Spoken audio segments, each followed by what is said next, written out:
Pergunta ao conselheiro Narciso se há possibilidade de relatar o processo de número 9 da pauta, considerando que o requerente está presente, o senhor Enio Bucchione. Sim?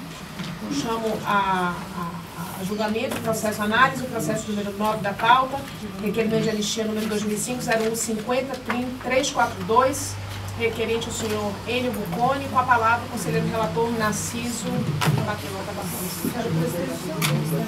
Eu gostaria, apesar da audiência ser pública, eu gostaria de informar os conselheiros que a vida do senhor Enio está sendo objeto de um documentário, então está presente aqui a equipe que está fazendo esse relato da vida dele, então informar os senhores conselheiros para que não haja problema. Obrigada, doutora, pela observação.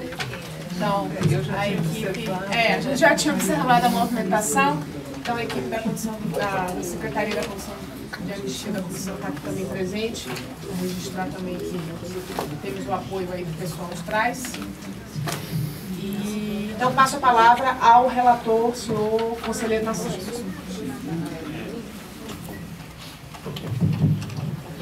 Bom dia a todos e todas. Senhoras conselheiras, agora tem que falar só. É verdade. Além do Miller, né? Bom, trago para apreciação o processo número 2005-01-50-342, requerente Enio Bucchione. Pedido formulado pelo requerente pleiteia a condição de anistiado político e a reparação econômica em prestação mensal permanente continuada e a contagem de tempo para fins previdenciários. E o registro do respectivo diploma para os que concluíram o curso em instituição de ensino no exterior, mesmo que este não tenha correspondente no Brasil, então para isso o diploma ou o certificado de conclusão de curso em instituição de reconhecido prestígio internacional. Então ele faz esse pedido adicional. Posteriormente, isso é a inicial. Posteriormente à inicial, o requerente requer a declaração de anistiado político e a reparação econômica e prestação mensal permanente continuada, equivalente ao salário de microempresário e retroativo financeiro. O requerente informa que iniciou suas atividades na militância política no ano de 1966, após ingressar na Faculdade de Engenharia Industrial, que à época pertencia à PUC de São Paulo. No mesmo ano, foi eleito diretor do Centro Acadêmico Saboia de Medeiros, daquela faculdade, dirigindo o Departamento de Publicações desta entidade estudantil, e entrou para a organização política Ação Popular. Participou como delegado do Congresso da UEE de São Paulo, realizado em São Bernardo do Campo, nas dependências da faculdade, onde quase todos os estudantes foram presos e encarcerados no DOPS. Cada uma dessas coisas que eu estou citando neste momento tem a documentação nas folhas. A partir de 1968, até ele destaca que a partir de 68 foi para o exílio no Chile em fevereiro de 71 e realizou um trabalho de textualmente, conscientização política junto à Universidade Operária da Vila Iolanda, em Osasco, São Paulo, além de ministrar aulas de matemática. Informa ainda que, à época, namorava com a senhora Marilena Giacomini, que foi presa pela Albânia em 1970 por suposta ligação com militantes da Vanguarda Popular Revolucionária. Destaca que Marilena teria sido solta ainda em 70, mas que voltou a ser novamente procurada pela Operação Bandeirantes em fevereiro de 71. Diante de tal situação, foram forçados a ir para o exílio, onde casaram e nasceu a filha do casal Kênia Giacomini Bucchione.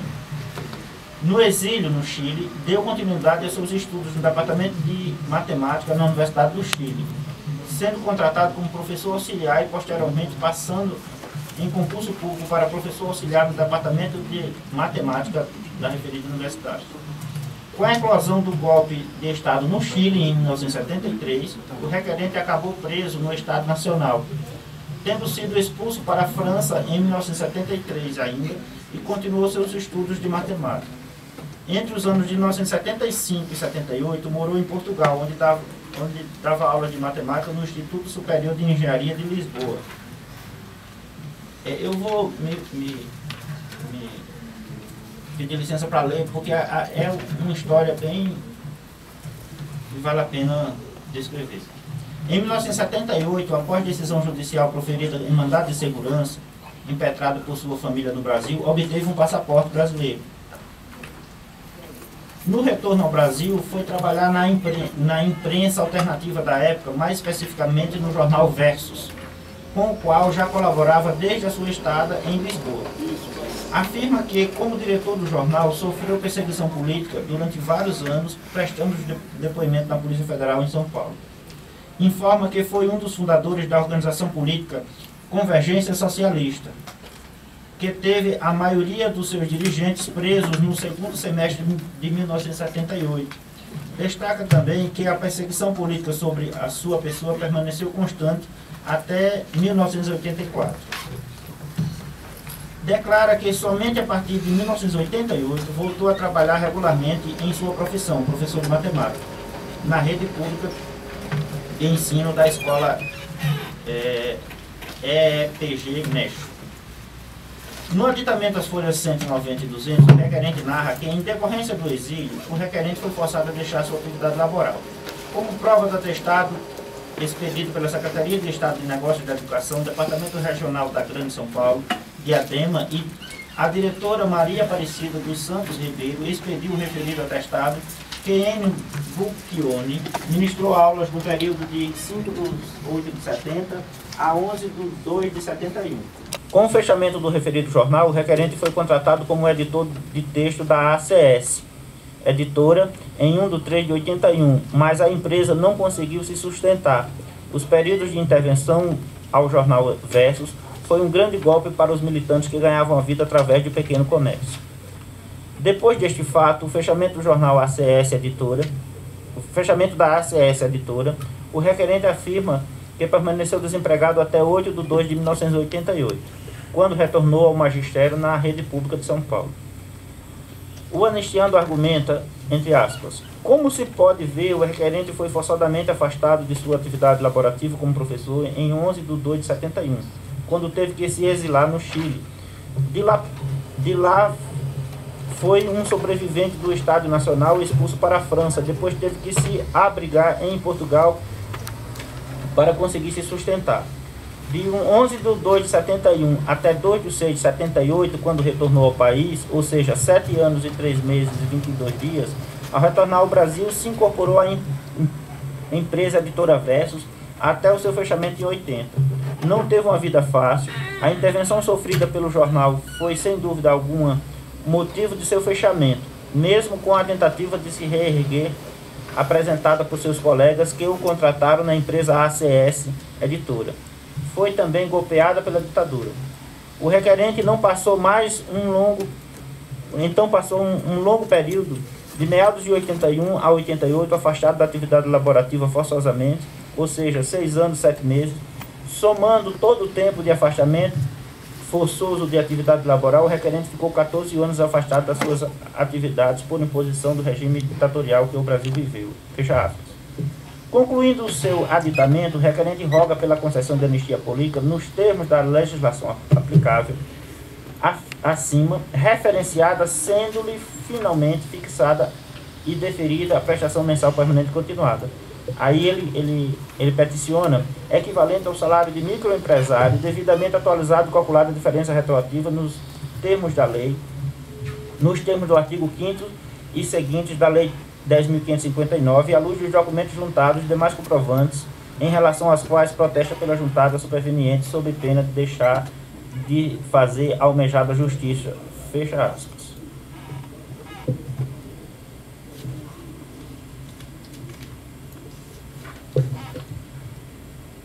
Bem, o requerente postulou inicialmente pela declaração da condição de anistiado política, reparação econômica e prestação mensal permanente continuada e o tempo de serviço para fins previdenciários.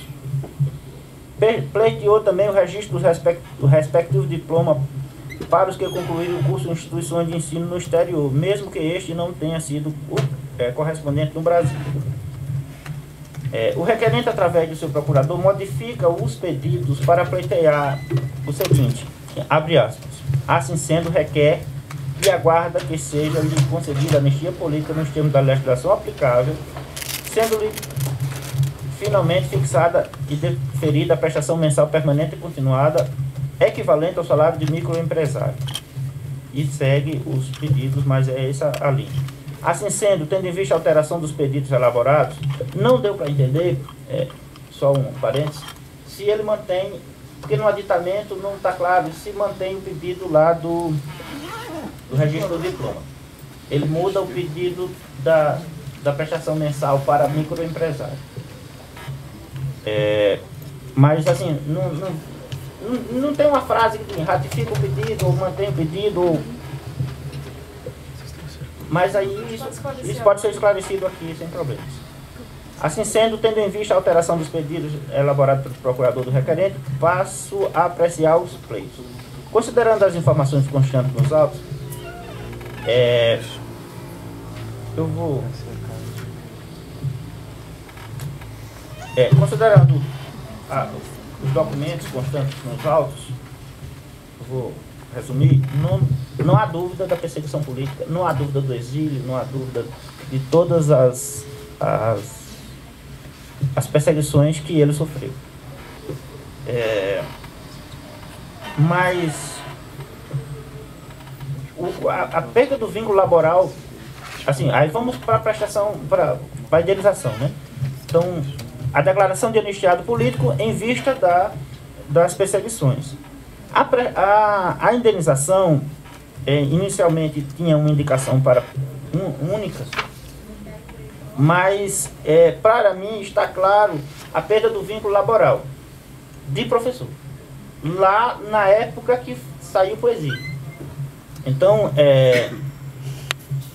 essa modificação do pedido inicial para microempresário,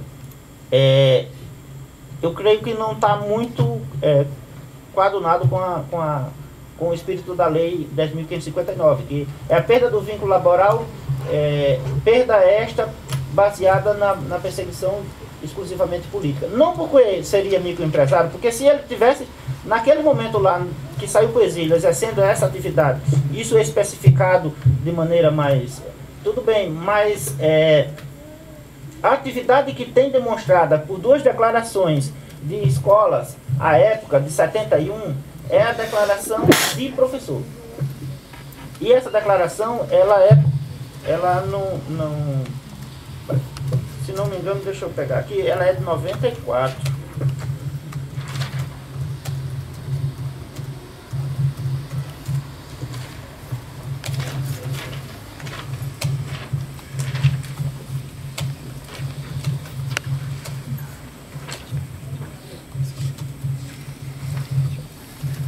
Ele está na relação dos brasileiros que se encontravam no Chile por ocasião dos acontecimentos. Aí tem documentos confidenciais,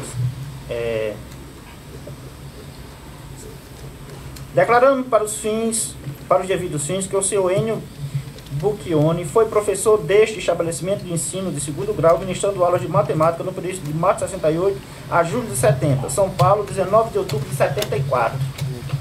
Aí tem outra, grupo escolar, ginasial, experimental, doutor Edmundo Carvalho. Ateste para os devidos fins que Enio Bucchione lecionou matemática neste estabelecimento de ensino de 11 de 8 de 69 a 31 de 7 de 70.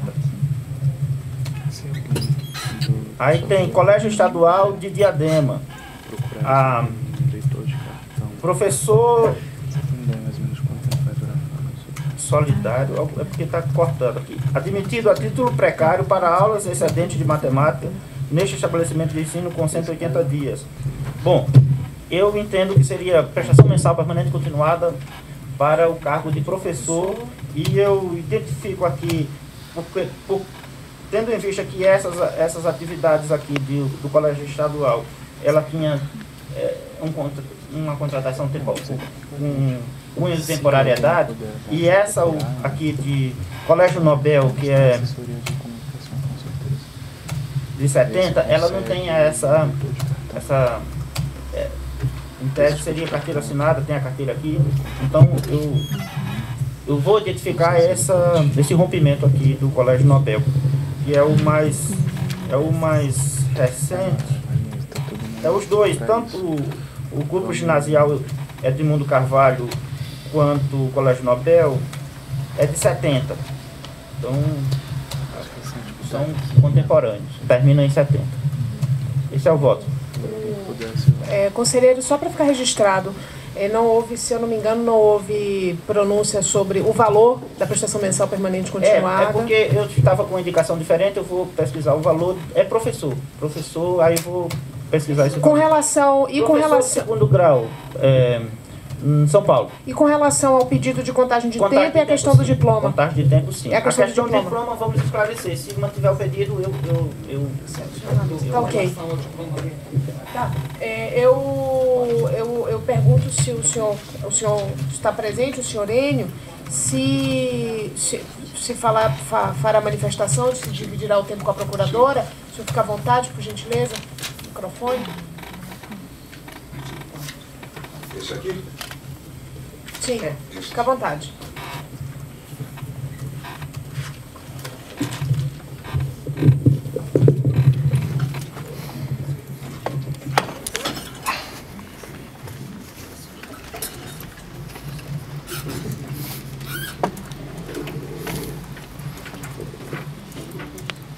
Dá para escutar? Sim, perfeitamente. Tá. Fica à vontade.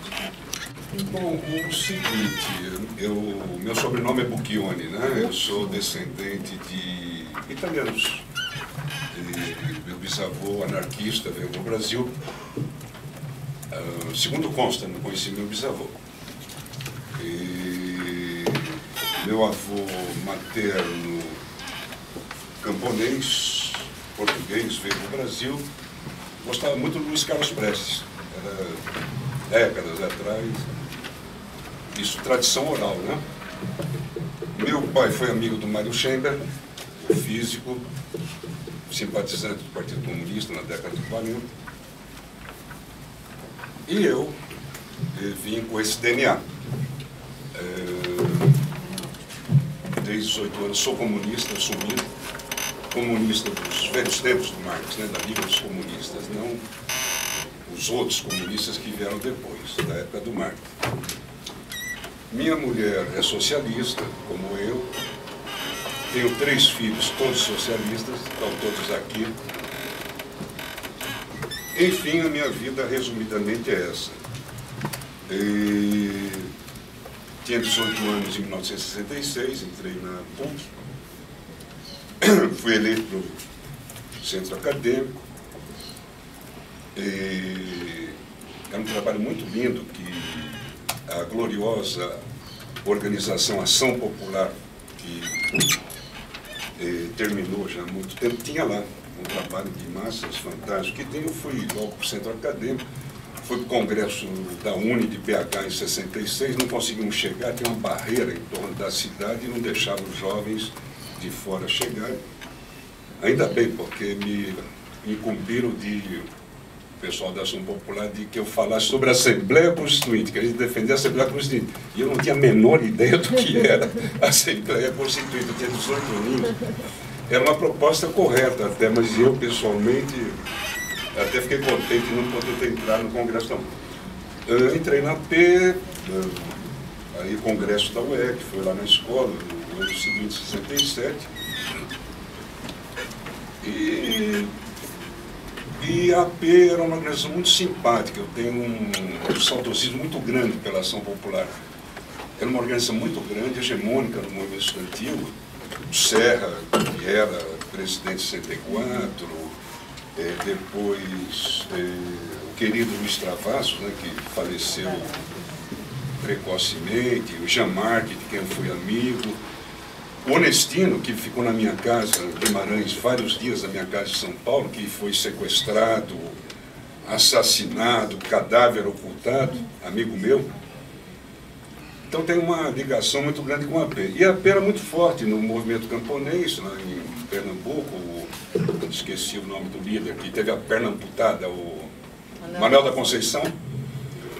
E no momento operário, Contagem, greve de Contagem de 68, e eu vim de família de proletários, eu quis conhecer. E a AP me designou fazer trabalho operário lá na Vila Holanda, em Osasco. E eu fui. Eu queria conhecer o proletariado mais de perto. Para resumir, porque o tempo é escasso, eu fiquei 3 anos lá, montando um grupo. Tinha um padre operário super simpático lá, trabalhava com operário de dia, era padre de noite.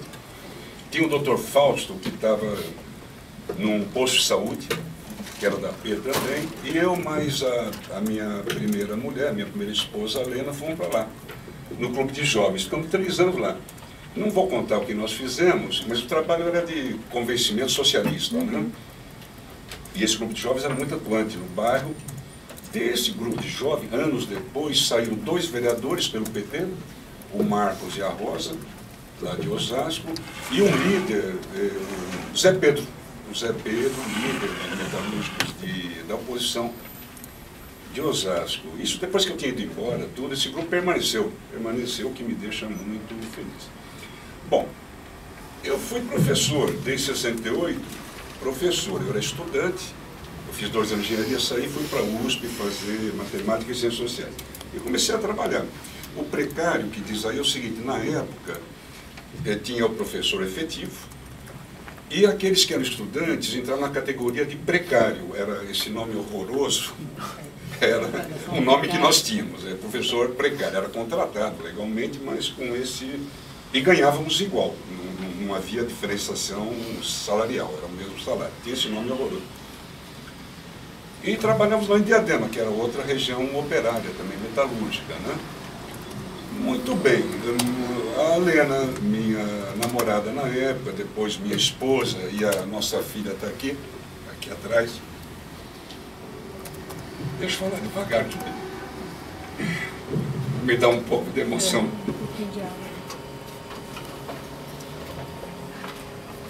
Ela foi presa pelo banco por uma ingenuidade de uma garota que tinha, na época, 22 anos. Nós éramos contra a guerra de guerrilhas. A ação popular, para quem sabe a história, a não ser o Padre Alípio, uma ala da AP, o resto era tudo contra. Nós tínhamos a ideia de que as massas faziam a revolução. Nós tínhamos essa ideia. Eu sei. O Padre Alípio uma vez pediu um motorista emprestado para a gente, para assaltar um banco, ver se a gente tinha um motorista, para nós falamos que não, pelo amor de Deus, não ia emprestar motorista nenhum. Nós éramos contra, mas éramos solidários. Uma coisa ser contra politicamente, outra coisa solidário. Nós éramos solidários. Defendíamos, porque inclusive a gente conhecia amigos nossos da USP, de outros lugares, de movimentos antigos. E uma vez, ingenuamente, um amigo da Lena pediu para ficar uma mala na casa dela, se podia ficar por uns dias. E, claro, pode ficar. E nessa mala tinha, ela nunca abriu essa mala, e nem nunca nós soubemos direito o que tinha, mas parece ser que nessa mala tinha uma grana preta, um assalto, expropriação, que a VPR fez, o Lamarca fez, de um carro da Brinks, na Avenida 9 de Junho, em São Paulo. Se não me engano, foi 500 milhões de cruzeiros, foi um assalto fantástico. E a infraestrutura deles era tão fraca que teve que dividir o dinheiro em vários lugares. E essa bolsa foi parar na casa da Lena. A Lena morava na casa da mãe dela, trabalhava junto comigo em Diadema, éramos professores. E éramos contra a guerrilha politicamente, mas, bom, tá bom, fica aqui na minha casa alguns dias. A Oban aprendeu, durante uma semana, a torturou.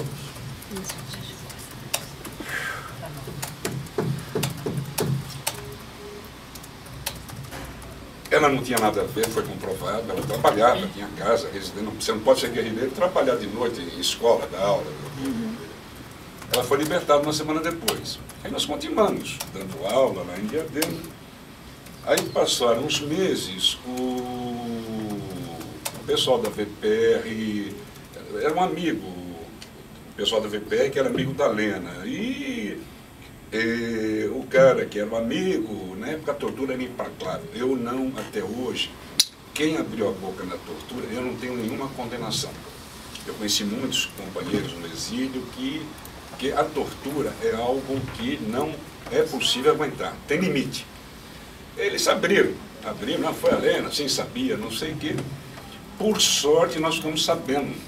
Nós ficamos sabendo e imediatamente fomos embora. A gente sabia, na época, que entre viver e morrer, a delimitação era muito tênue, né? Nós abandonamos aquilo lá que o relator falou. Nós saímos de Diadema, deixamos lá a escola, fomos embora para o exterior. Ou seja, não era eu, propriamente eu, Enio, mas sim a mulher com quem eu acabei me casando, que tem a minha filha. E é evidente, eu fui junto com ela. Fui junto com ela, era meu bebê de namorado, né? E, bom, aí fomos para o Chile, ficamos os 3 anos lá, foi uma maravilha, o Chile foi fantástico, aprendi barbaridade do ponto de vista marxista, algo que eu nunca tinha visto no Brasil, as massas se movendo, eu vi passeatas com 1 milhão de pessoas. Foi a época mais linda da minha vida, foi o Chile. Foi algo fantástico, aprendi horrores. Dei aula, continuei dando aula no Instituto de Matemática, estudei lá, passei no concurso, dava aula no Instituto de Matemática, aula de álgebra linear e geometria analítica.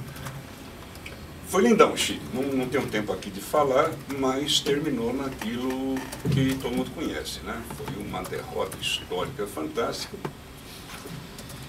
Mas eu aproveitei lá, tive uma sorte bárbara. Eu conheci lá um cidadão fantástico chamado Mário Pedrosa, o velho Mário Pedrosa, que foi fundador da oposição de esquerda no Brasil na década de 20. A oposição de esquerda na década de 20 aqui no Brasil. Ele tinha 70 anos. Bom, e o velho fundou um grupo, ponto de partida. O velho, 70 fundou um grupo de partido junto com o Túlio. Túlio, que acabou assassinado, preso e assassinado. Túlio Quintino já foi aqui preso, assassinado no Pinochet, amicíssimo meu, o melhor amigo que eu tive na vida. Eu participei desse grupo. E, resumidamente, esse grupo, posteriormente, deu origem à Convergência Socialista. E da Convergência Socialista saíram vários outros grupos, MES, ST, CESOL, vários grupos, por N motivos, do qual eu me orgulho, porque eu fui fundador. Eu participei da fundação do grupo de ponto de partida, nós éramos 8, em 1971. E hoje nós somos muitos milhares, esparramados por várias organizações, inclusive o PSTU. Somos muito milhares, ainda somos muito poucos, mas em relação ao 8 que nós éramos, é uma barbaridade. É uma barbaridade. Muito bem, fui preso. Aliás, uma coisa curiosa, eu morava numa pensão e tinha um vizinho meu que se chamava Augusto. Muito bem. Aí veio o golpe, pum. O golpe foi numa terça, na quinta-feira entraram na pensão, prenderam a gente. E simularam um fuzilamento desse Augusto, no pátio. Eu falei, bom, aqui minha vida acabou, né? Aí desci e tal, não sei o quê. Ah, não, isso daí nós não vamos matar. Bom, aí fomos presos, num camburão. Mandaram correr, e eu já sabia, aqui no Brasil, nada de correr, nunca correram. Bom, aí só me deram uma baioneta na perna, rasgaram um pedaço da minha perna, mas de leve, numa boa. O militar que me prendeu disse o seguinte, poxa, o meu pai e o meu irmão estão que nem esse cara lá em Valparaíso. Ou seja, havia entre os militares um monte de socialistas, comunistas, etc. Uma coisa bárbara. Então, foi expulso para a França. Lá conheci o Hugo Blanco, que foi o maior guerrilheiro de massas da América Latina, de massas. Líder de dezenas de milhares de camponeses. Militei com o Hugo Blanco lá na França. Ele não falava francês nem eu, a gente falava espanhol, então estava maravilha. Aprendi barbaridade com o Hugo Blanco. Aí foi ele que me disse, olha, vai para Portugal lá, é o seu idioma, não sei, fui para Portugal, militei em Portugal, voltei para o Brasil, para ser muito sucinto. Aí o cara ficou sem graça, mostrou os documentos, os 3. Aí eu falei, agora podemos entrar,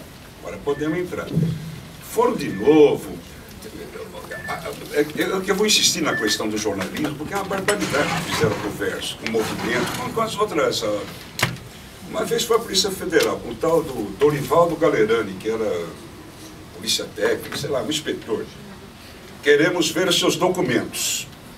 A revista, a Verso não tinha lucro nenhum, embora nós chegamos a vender 30 mil exemplares na época.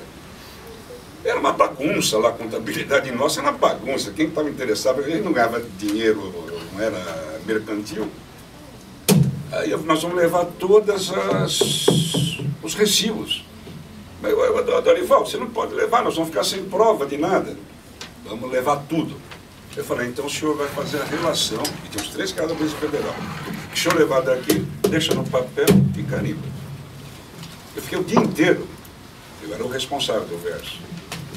Um lápis, valor, eu não sei que moeda que era, 1 cruzeiro e 50 centavos. Aí eu tinha que assinar, aí ele botava, levei, água, 2 borrachas, pilhas e pilhas, e nunca mais apareceu.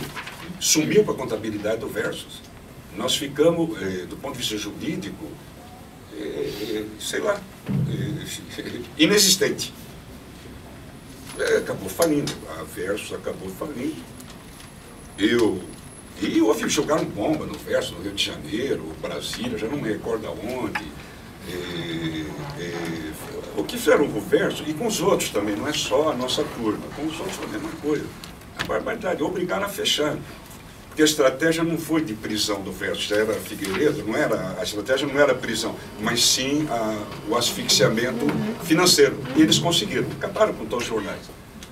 Eu, jornalista, porque eu sempre fui as 2 coisas, matemático e jornalista. Eu entrei na USP em matemática e ciências sociais. Eu sempre fui ambivalente, as 2 coisas, minha vida inteira. Até hoje eu escrevo, até hoje eu dou aula. Aí os amigos meus da Convergência montaram a CS Editora, mas aí o pessoal foi preso em 78, a direção foi presa em 78, já em 77 já tinha havido Zé Maria, os meninos lá, esqueci o nome, Brambila, com sequela no ouvido, todos os companheiros meus, eu era responsável daquilo, eu fui fundador daquilo. Eu não fui apenas uma a mais, eu era responsável da Convencionalista.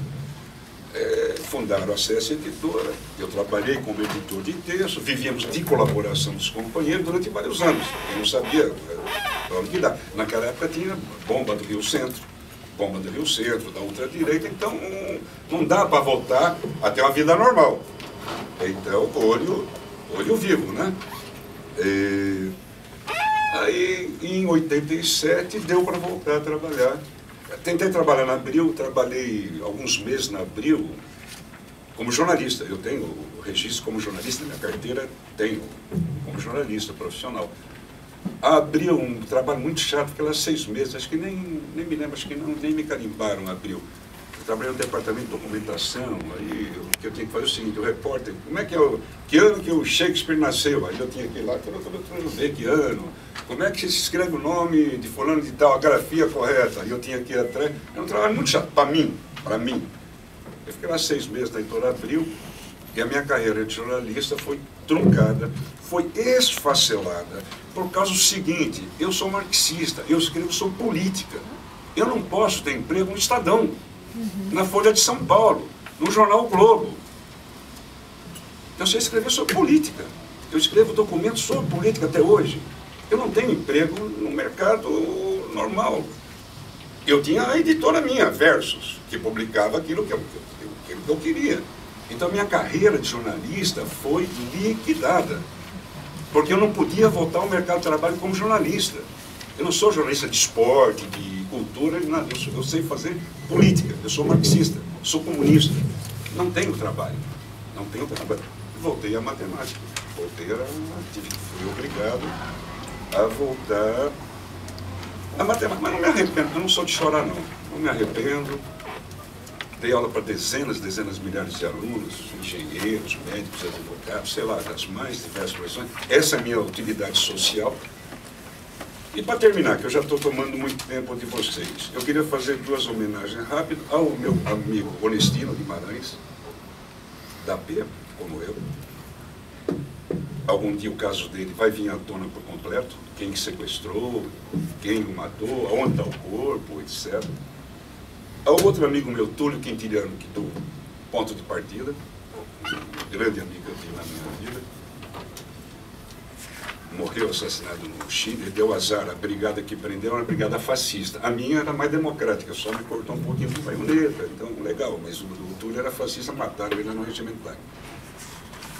Ao velho Mário Pedrosa, com quem eu aprendi barbaridade, e a 2 companheiros importantes na minha vida. Um eu já falei, o Hugo Blanco, grande guerrilheiro de massas, líder da Federação Camponesa, e o companheiro Moreno, do PST argentino, que eu conheci no exílio, lá em Portugal, tive algumas reuniões com ele, depois aqui no Brasil, que me ensinou algumas coisas básicas do marxismo, de construção do partido, bem mais velho do que nós, o qual eu tenho um orgulho muito grande de o ter conhecido. Teria várias outras pessoas a quem saudar, mas fico nessas que foram as mais importantes. Desculpa, eu tenho um finalzinho para terminar. Eu sou comunista desde 18 anos. E termino o seguinte, eu estou com 65. E eu surrupiei da Rosa de Luxemburgo uma pequena frase, que até hoje para mim é importante. Aos 65 anos eu ainda luto por um mundo onde nós sejamos socialmente iguais, humanamente diferentes e totalmente livres. Obrigado.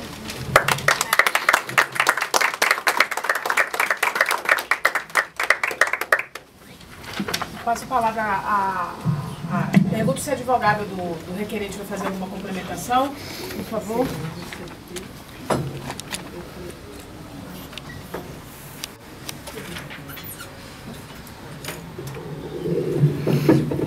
Bom dia, senhora presidente, senhores conselheiros. É Ana Lúcia Marchiori, advogada com procuração nos autos. Primeiro, eu gostaria de esclarecer ao relator que sobre o reconhecimento do registro do diploma, diante já da avançada idade, hoje esse registro já não teria, não daria a ele mais condições de usufruto. Então ele abre mão do pedido inicial do registro do diploma, por isso não foi mantido no aditamento. Eu estou me aposentando. Aposentando por idade, porque não tem tempo de serviço, tendo em vista tantos anos de afastamento. Sobre o tempo de serviço também, o relator não indicou se concede o nosso pedido. E, por fim, sobre a concessão da prestação continuada pela perda do vínculo como professor. Apesar do já exposto na declaração do requerente, eu gostaria de lembrar algumas coisas. Primeiro, o anistiando, quando teve que se afastar da atividade como professor, ele não foi demitido. Exerceu essa atividade por um período muito menor do que o de jornalista. No caso de ter constado o pedido como microempresário, tendo em vista outros proprietários do Versus que já foram anistiados por essa comissão, a senhora Maria Cecília Garcia, Maura Gerbi, Romildo Raposo Fernandes, faziam, junto com o anistiando e mais Cristina Portela, eram os proprietários do Versus quando da interdição. Esses 3 que eu citei já foram anistiados e essa comissão reconheceu porque todos eles eram proprietários, mas eram jornalistas que desenvolviam atividade.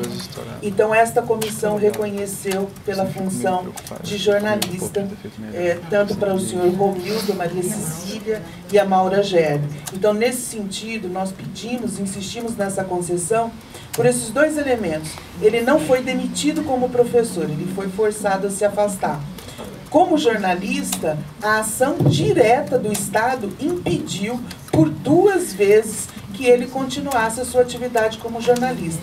Primeiro no Versus, que o anistiando não relatou, mas era uma revista de cunho internacional, que tinha representação na África do Sul, na Inglaterra, em Portugal, nos Estados Unidos. Era uma referência que até hoje, em todas as faculdades de jornalismo do país, é tida como exemplo de jornalismo. Faz parte do currículo hoje de todas as universidades do curso de jornalismo.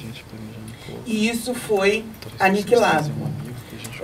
Partindo depois, pelo seu fracasso devido à interdição do Versus, que até hoje não se encontra um documento do Versus, inclusive funcionários do Versus, hoje se tem problemas junto a esta comissão de comprovar o vínculo laboral, porque tudo foi apreendido do Versus. Como relatou o requerente, até um lápis, uma borracha, tudo foi apreendido do Versus. Depois sendo contratado pelos colegas na ACS Editora, que também foi golpeada, e aí não mais só pela intervenção, mas por atentados. A ACS Editora teve várias sucursais no país com atentados à bomba e que levaram ao seu fechamento. E não só ali os seus proprietários, mas como seus funcionários. E aí quero relatar que em folhas 25 e 26 dos autos consta matéria que fala sobre a intervenção do Versus e o senhor Enio como editor-chefe. Em folha 100 dos autos, a carteira de trabalho com o registro dele também de editor da ACS Editora, registro qual não há baixa, porque a ACS Editora também teve a sua documentação ao final apreendida. Então, nesse sentido, fazemos um apelo ao relator, no mínimo que essa comissão mantenha a decisão que foi já pronunciada. Obrigada, senhor. Obrigada, senhor Enio. Obrigada, doutora. Eu devolvo a palavra ao conselheiro relator para suas considerações.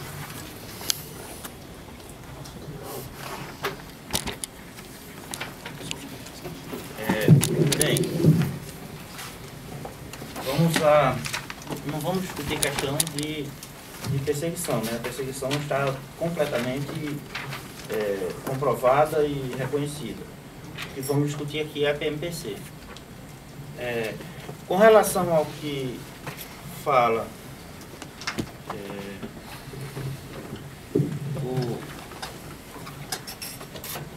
a advogada do requerente, esse documento do Versus é um jornal que fala da intervenção, que encontra-se especificamente nas folhas 26, tem uma informação da folha 25 e na folha 26.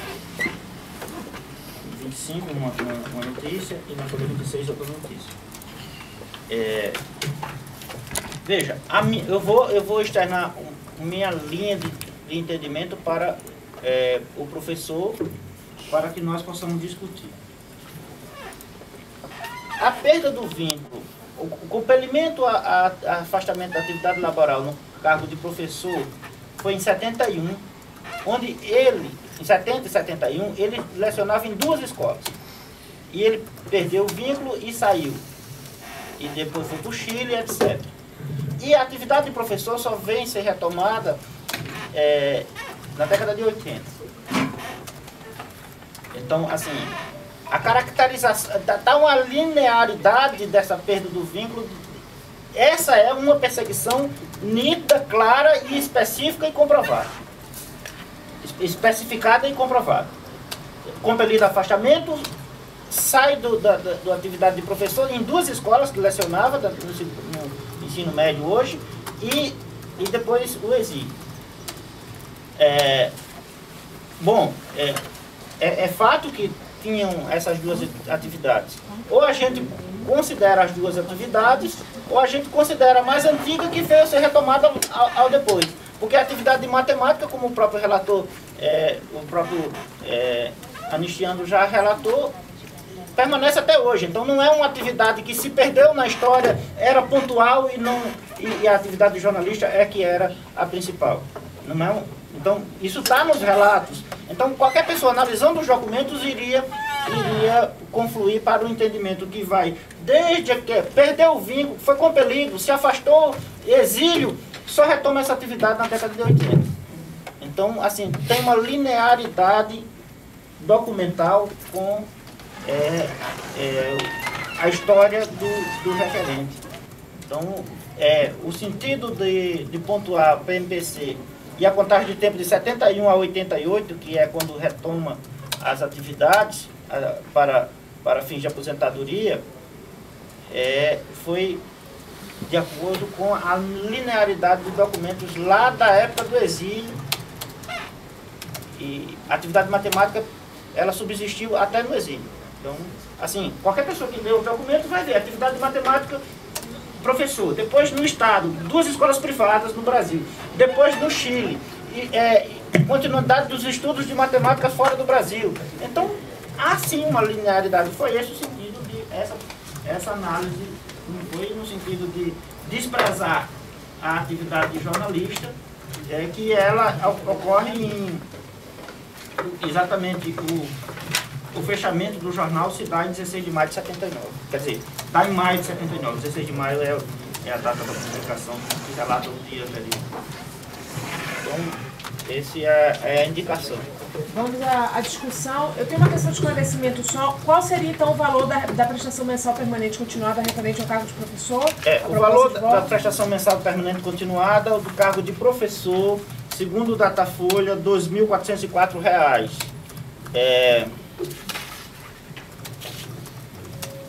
Contagem de tempo, no caso de 2.404, eu estou usando o Datafolha por conta de que tem um salariômetro também, que dá 1.200, mas ele exercia em 2 atividades, ele deveria exercer uma carga horária fechada.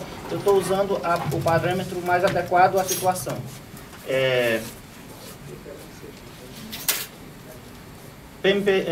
Um retroativo de 29/3/2000, que o requerimento de anistia é 29/3/2005, a data de hoje, que dá 427.671,60.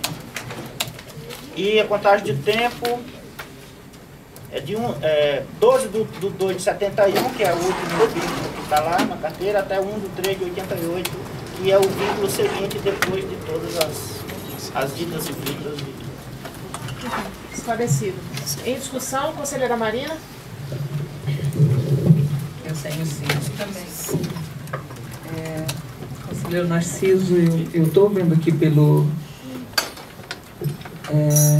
inciso 4º do artigo 1º, com relação ao reconhecimento do curso, né?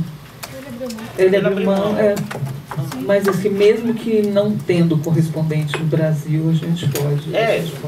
Certamente, é uma situação que até... Não, só fala em curso.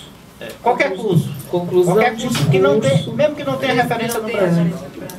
É conclusão de curso em escola pública ou na falta de prioridade para a bolsa de estudo a partir do período letivo interrompido, para o punido na condição de estudante em escola pública, o registro do respectivo diploma para os que concluíram o curso em instituições de ensino no exterior, mesmo que este não tenha correspondente no Brasil, exigindo-se para isso o diploma ou o certificado de conclusão do curso em instituição de reconhecido prestígio internacional.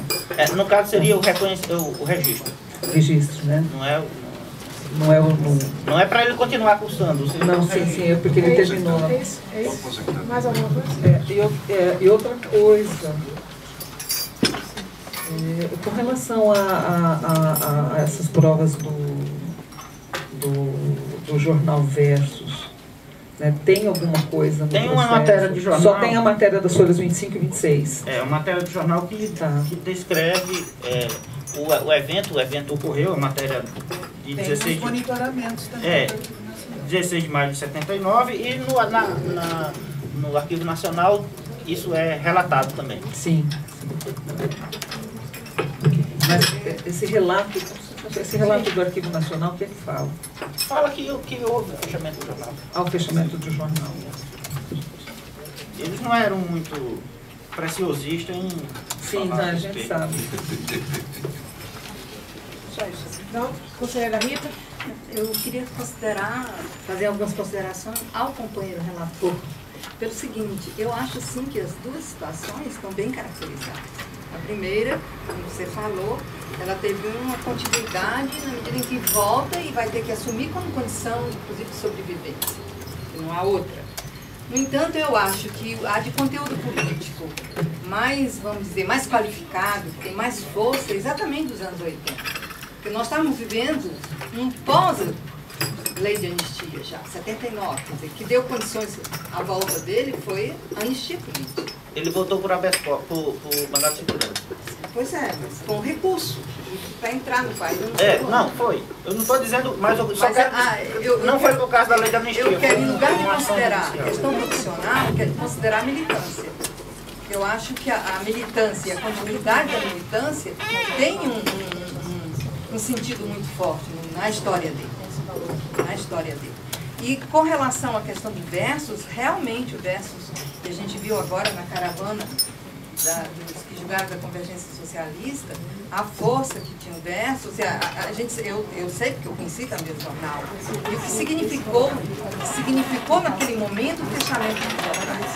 Fechamento do verso, a questão do movimento, a perseguição a todos os jornalistas, a greve 79 dos jornalistas, depois desencadearam a Folha, enfim, a resistência ainda, né, a resistência à luta por uma democracia, por um Estado realmente democrático, era forte e muitos riscos aconteciam, muitos riscos. E como ele fala, entrou na lista negra do jornalista, não tinha emprego. Eu sei disso por experiência de pessoas com quem eu convivo até hoje. Não tinha mais emprego na imprensa. Tentava ter sido editor internacional da Folha, a greve demitiu, não tinha mais condição nenhuma, ia trabalhar numa revista Projeto, e olhe lá, porque era amigo, conhecia, a pessoa chegava a ponto, eu lembro, de um jornalista que foi indicado por uma outra jornalista para trabalhar na Globo, o cara olhou para ela e disse: você conhece esse cara? Ela correu o risco de ser demitida, porque estava pedindo ingenuamente um trabalho para um outro jornalista que tinha sido uma liderança da greve. Ela falou, naquele momento, eu também fiquei sob suspeita. Era realmente o pisar em ovos. Então, e com relação ao que a advogada falou, a Maura, eu sei, porque eu participei da caravana em Belo Horizonte, onde ela foi anistiada, ela não tinha outro vínculo, ela não era jornalista, mas o vínculo que ela tinha era com a revista. E ela foi considerada em um cargo, eu não tenho certeza, mas foi, conforme ela disse, eu acredito, o que foi atribuído foi como jornalista.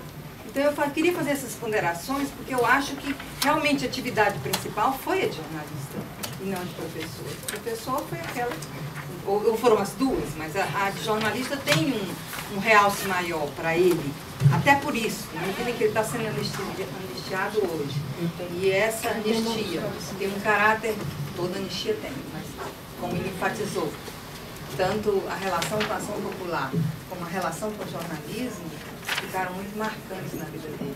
Talvez eu gostaria de considerar, e se a partir dessas considerações você não vai encaminhar nenhuma proposta divergente. Eu só gostaria de que você pensasse e talvez a proposta fosse a de encaminhar uma PMPC como jornalista e não como matemático, professor de matemática. Conselheira Marina? Eu vejo assim, Rita, pelo que eu percebi do processo, é que o que há no processo de provas, que infelizmente a gente tem que se ater a essa parte material, a essa parte de provas, é como professor. É como professor, porque ele foi compelido a deixar, que se ele não deixasse, ele ia ser preso, como a companheira dele foi. E ele não teve outra saída, teve que deixar. E é isso que se tem nos autos. Aí eu pergunto para o conselheiro se nessas folhas 25 e 26, que é o que se tem da revista, o que é que diz? Que ele era o presidente, ele era o funcionário da revista, ele era o dono. É que a gente precisa ver o que tem no processo. Eu vejo a situação dele, entendo também, mas eu tenho que ver o que tem no processo. Porque o Sérgio Mota, o antigo ministro, ele foi da gloriosa Ação Popular também. Sim. E ele estava no 5º ano, quando eu estava no 1º. Ele foi um dirigente, por incrível que pareça. Foi pessoa que me ajudou a esquerda. Aí depois cada um foi para a curva da história. Conselheiro relator, tem uma questão de esclarecimento. Além da matéria do jornal que o senhor acabou de ler, houve menção, e eu queria só confirmar isso, se na certidão do Arquivo Nacional dele fala do monitoramento e faz menção a isso. A questão do jornalista, a questão da revista. Folha Só para esclarecer. Folha Sim, 150, Podia, só um minutinho, doutora, para o conselheiro relator ir aí registrar, se ele puder, dentro do possível, né, se não for muito extenso, fazer uma leitura.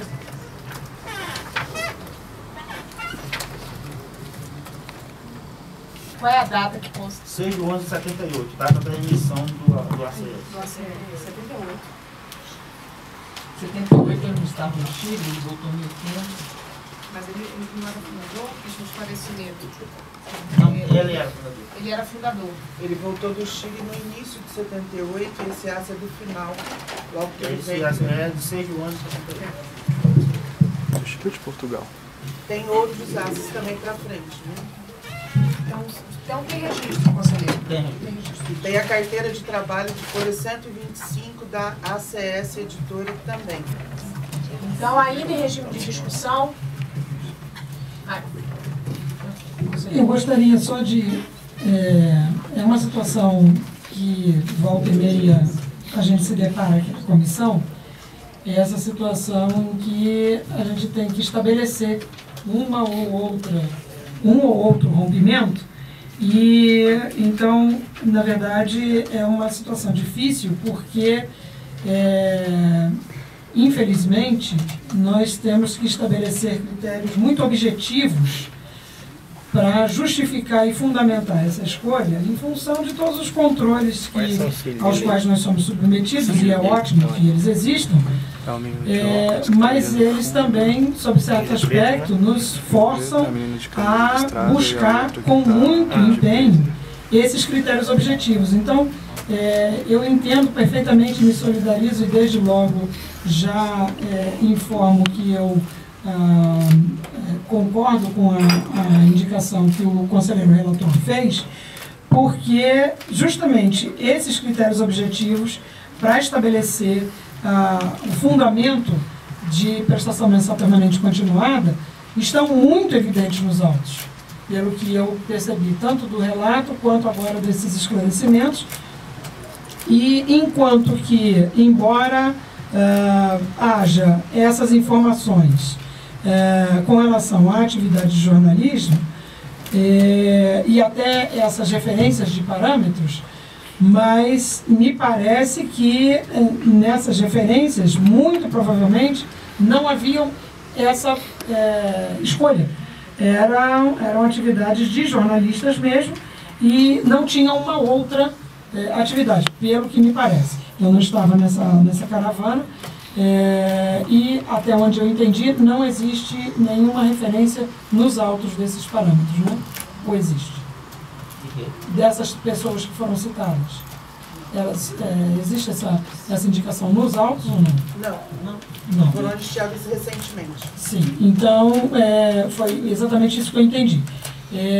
Então eu me solidarizo com a conselheira Rita, com essa preocupação, mas eu também não estou conseguindo perceber a força desse fundamento com esses critérios objetivos aos quais nós, infelizmente, estamos obrigados a seguir para fundamentar a escolha, quando é o caso de escolha como me parece, esse requerimento.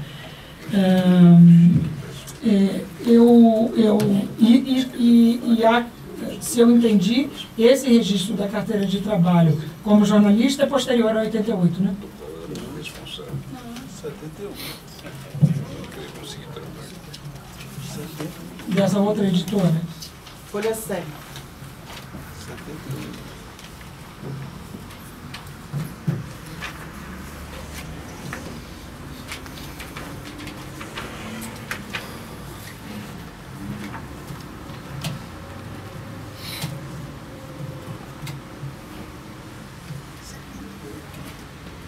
É um registro da ACS Editora em 81.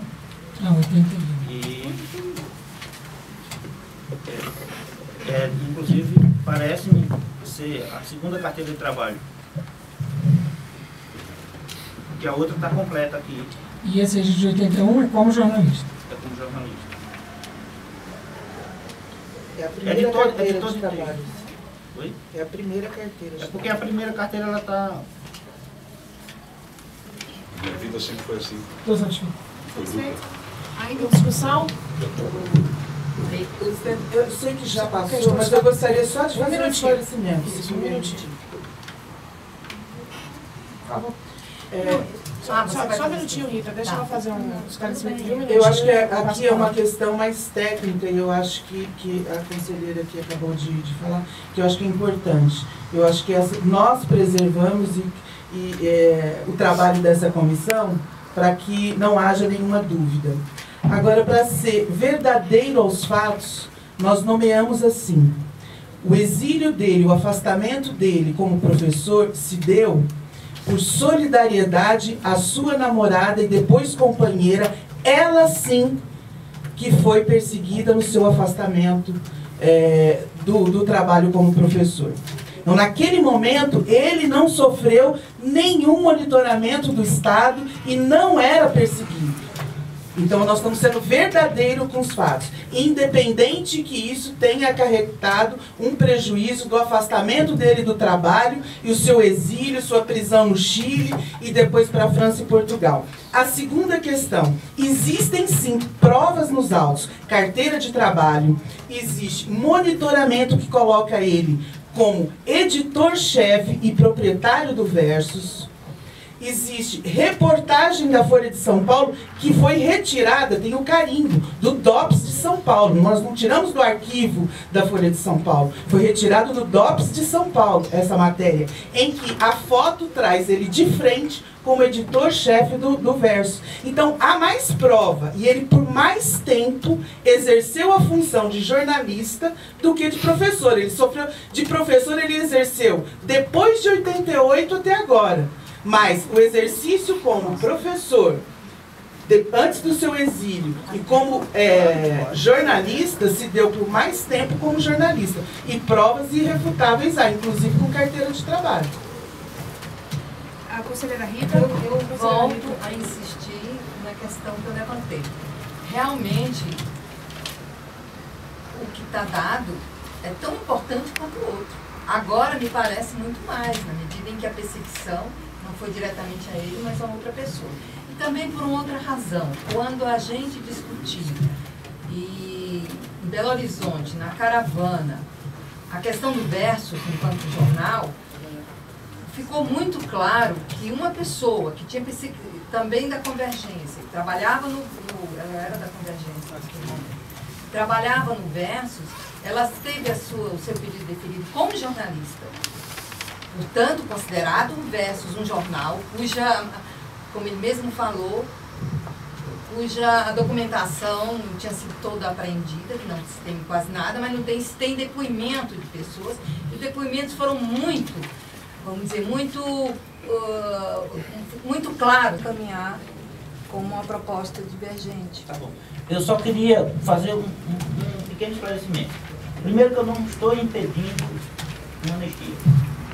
Porque está parecendo, assim, pelo debate, está parecendo do que eu estou sendo o algoz de impedir que uma pessoa seja anistiada por algo que ele quer. Não é isso. Eu estou querendo... Não, mas eu me senti, é a questão de foro íntimo, me senti, eu tenho que externar. Eu tenho que ser verdadeiro como eu sempre fui, com todo mundo. Veja, eu me senti efetivamente mais confortável com a atividade de professor. Me senti efetivamente mais confortável com a atividade de professor. Se essa atividade de professor não tivesse relatada aqui, eu não teria dúvida. E eu não vou dizer, por isso que fundamenta o meu pedido. Não, eu não teria dúvida. Eu não teria dúvida. Já aconteceu, o próprio aquela atividade da ABI, que foi a primeira atividade de jornalistas que a gente foi lá no Rio de Janeiro, que a gente fez, a anistia do Ziraldo, foi na mesma, em condições parecidas, né? Então, o se sentir confortável é você dizer assim, bom, tem essas provas aqui nesse caminho, tem essas provas aqui desse caminho, eu tenho que fazer uma opção, porque é uma opção que o conselheiro se sinta seguro nessa perspectiva. Do ponto de vista Assim, e porque, inclusive, porque o pedido que está lá no adendo é de microempresário. Você veja, você tem uma atividade de professor de matemática que se estende durante toda a vida, aí lá na frente tem um adendo para microempresário. Se eu focasse os autos para a anistia na atividade lá do jornal, a minha pretensão, nesse caso, seria a atividade de jornalista, não seria de microempresário. A indicação para microempresário talvez até afastou o olhar para essa atividade dessa forma como pode ser evidenciada. A atividade do ponto de vista da construção política de jornalista, quando você vê os autos são papéis. Os autos, para falar, eles precisam de uma indicação.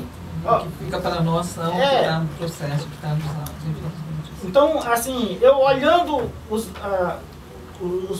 documentos, eu vejo, claro, o complemento, afastamento da atividade para sair depois nas fichas e tal. Então, a minha indicação é absolutamente natural de acordo com isso. Se do ponto de vista político era extremamente mais importante se discutir a partir da atividade de jornalista, ela não foi direcionada no sentido, pelo menos eu não vi dessa forma.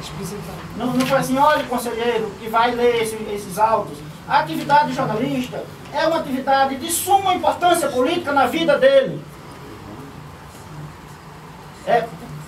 Você está entendendo? Consta 4 ou 5 informações de escolas. Consta mais 3 informações de escolas da rede pública. Constam os cursos e as aulas de matemática dadas no exterior. Consta a atividade que exercia aqui, ao depois no exterior. Consta a atividade de professor, depois no retorno. Então toda a indicação que a pessoa que estava sendo dada para a pessoa que ia ler era para a atividade de professor de matemática. E ele já era militante antes? Sim. Antes do exílio? Sim. Está entendendo? Então, eu não estou lendo o que não existe, ou não estou desconsiderando o que existe. Eu mantenho a minha posição. Aí, discussão? Aí, discussão, eu quero até pedir desculpa se eu, em algum momento, fiz o relator pensar outra coisa que não, que eu estivesse realmente colocando. Não, eu sei, mas a minha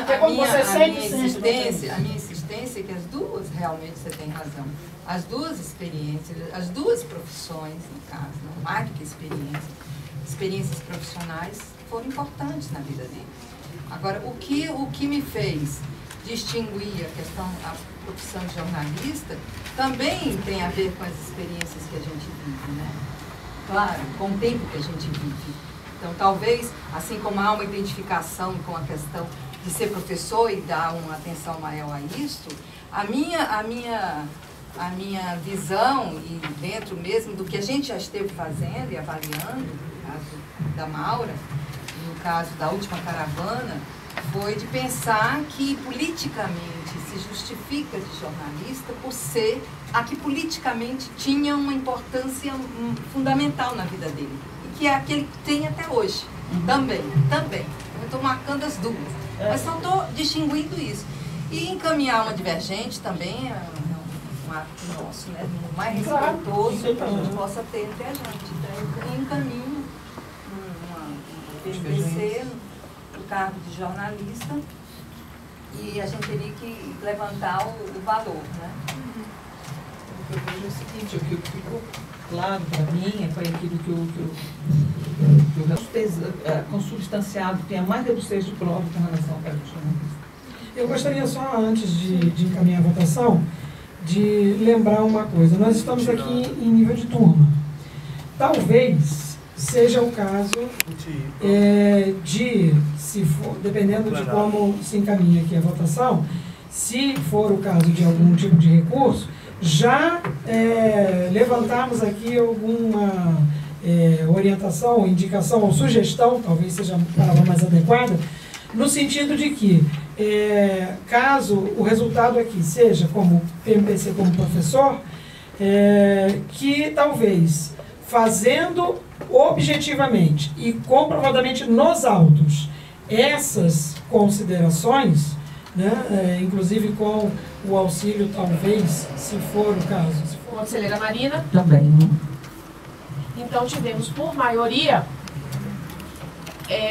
com o voto de registro da conselheira Rita, então a declaração da Comissão de Anistiado Político, prestação mensal permanente continuada no valor de R$ 2.404, valor do retroativo no valor de R$ 427.671,60, contagem de tempo para todos os fins no valor de a contar de 12 de fevereiro de 1971 a 1 de março de 88. Eu queria pedir a todos que a gente possa se levantar para prestar as homenagens a...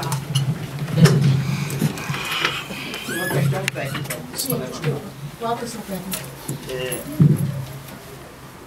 É aquela do retroativo. Sim.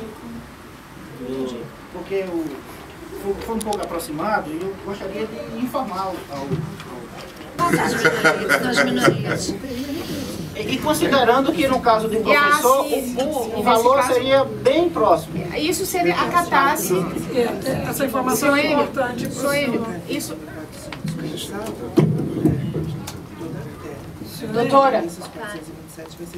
Doutora, só uma questão. Isso considerando na hipótese de não haver recurso desta decisão. Havendo recurso da decisão... Provavelmente não, porque ele já faz 10 anos esperando o julgamento. Então, uma coisa que é bom para... Se tivesse sido retirado de pauta, aí a gente teria com mais rapidez o julgamento. Agora um recurso... o valor de jornalista estaria muito próximo do que a gente estava discutindo. mais. É que, na verdade, a votação, a concessão como jornalista, não era por uma questão financeira. Mas é porque a discussão agora é essa. Deixar eles à vontade, né, para isso. Uma decisão sem pressão. Podia suspender por 5 minutinhos? 5 minutinhos para aí, antes da gente declarar o voto. Eu sabia o que era. Depois eu esqueci, eu tinha marcado esse negócio lá. Isso aqui foi quando eu fui no Rio. Pode ser? Pode? Eu pego tudo com vocês. Rita. A gente entende. Quem manda é que deixa. Como uma pessoa inteligente, o senhor vai acatar as ordens. É disciplinado. Aliás, nós vivemos juntos 30 e tantos anos. Eu nunca tomei conta do dinheiro, sempre foi ela. Até a conta em conjunto está em nome dela, em primeiro lugar. O que prova a sua inteligência. Não, vamos fazer o abatimento para 2.000. Ótimo. E aí pega os... 355.800. De uma vez. De uma vez. Então fica registrado então, o valor da prestação mensal permanente continuada, no valor de R$ 2.000, o valor do retroativo de 355.800 e a contagem de tempo se mantém. Senhor Enio, queria agora fazer uma saudação expressa ao senhor, à sua esposa, às suas filhas, ao seu filho, aos... Posso juntar todos? Claro, por favor, fica à vontade, é um momento muito importante. Questão... eu queria dizer particularmente, seu Enio, que nós fizemos uma caravana lá da Convergência Socialista, que eu lhe digo que foi uma das caravanas mais emocionantes que eu passei em quase 7 anos de comissão da anistia. Nós estávamos lá. Né? Vocês estavam lá, eu me lembro de vocês lá. E dizer que essa emoção e essa referência que eu faço aos militantes da Convergência Socialista se estende no momento desse requerimento, dessa decisão. E dizer que a coerência do senhor em ser comunista desde os anos de idade, desde os 8 anos de idade, bisneto de um anarquista italiano, se expressa na sua fala e, como sempre, os bons comunistas sempre fazem saudação aos companheiros. Eu nunca vi nenhum julgamento aqui de comunista que não fizesse saudação aos companheiros vivos ou que tombaram na luta. E com muita satisfação declarar o senhor anistiado político brasileiro e, em nome do Estado brasileiro, em nome de todos nós aqui presentes, com o voto do conselheiro relator Narciso, que, como um apaixonado pela causa da anistia, sempre nos empolga nos debates, a conselheira Enea, a conselheira Rita, a conselheira Marina, todos nós aqui presentes, em nome do Estado, pedir desculpas oficiais por todas as perseguições sofridas pelo senhor, que o fez, né, perder o cargo de professor e, juntamente com sua ex-companheira, para o Chile, passar a sua experiência no Chile, depois na França, retorno ao Brasil, e toda a sua militância, estender o pedido de desculpas à sua esposa atual, dos seus filhos, e todos os seus companheiros, e uma saudação expressa, e eu faço questão de nominar todos os companheiros que o senhor, né, verbalmente nominou: Túlio Quintanilha, Onestino Guimarães presente, Mário Pedrosa presente, Hugo Blanco e Moreno. Né? Desculpas oficiais em nome do Estado brasileiro, uma satisfação em estar com esse momento aqui com o senhor. Obrigada.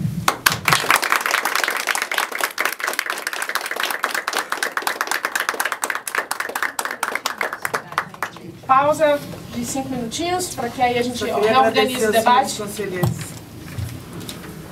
Aí depois a gente vê aqui se a gente retoma ou...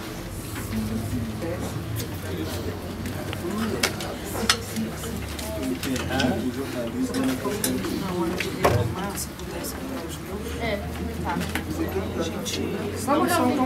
Vamos reorganizar aqui para colocar. Tu não tinha as páginas, se não me engano, foi 56.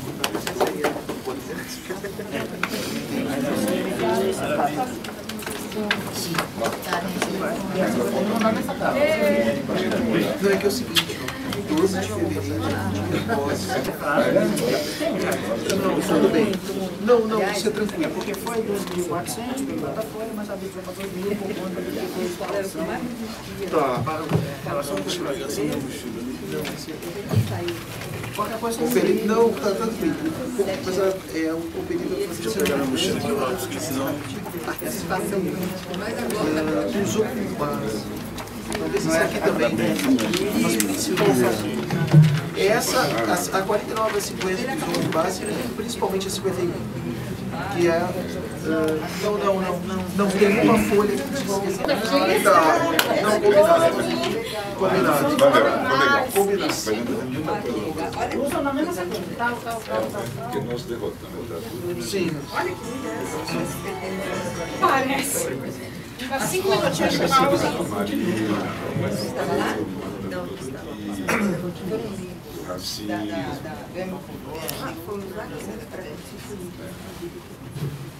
Conselheiras presentes, podemos retomar a sessão? não vi aí. Mora na França. Mora na Polônia. Podemos retomar? Rita? Vamos organizar só para botar pausa.